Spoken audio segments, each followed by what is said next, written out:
Morning, everyone. Here's a little recap of the sermon on Sunday, just to refresh your memories as to what we talked about. So hopefully it will help you have a better discussion in small groups. So today we were talking about the goodness and kindness of God. And we started off by talking about what does it mean for God to be good. And we looked at a number of verses and passages just to see how it is so clear throughout Scripture that God is constantly called good.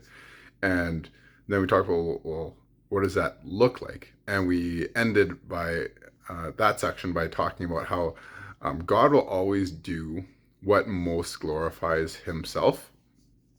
um, and that may seem selfish to us, but really that is the absolute best thing for us, because whatever most glorifies God will also serve um, to be what's best for us, because like God is the perfect embodiment of good, and whatever he does will be absolutely perfect and good. And so um, whatever glorifies him is what's best for all of us.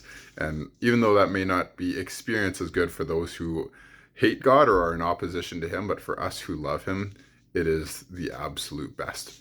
From there, we moved on to talk about, well, so if God is perfectly good and he shows us his goodness in so many different ways, now what about us? And so we talked about one, just remembering how God has been good to us, and then reflecting that goodness to the world around us. So we talked about things like, since it was Orphan Sunday this Sunday, we talked about how it's a clear command for God for us to show his goodness in caring for the widows and for the orphans.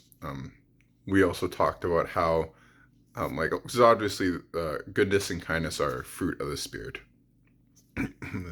and oftentimes when we read these lists, it's easier for us to be like, oh, okay, well, I just need to try harder at all these different things. But in reality, they're fruits of the Spirit, not fruits of our efforts.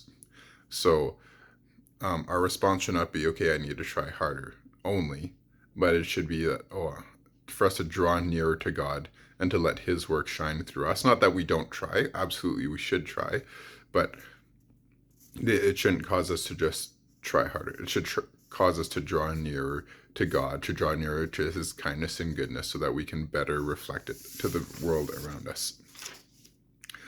And then we ended by by taking communion together, reminding ourselves of the goodness and kindness that God has shown to us, and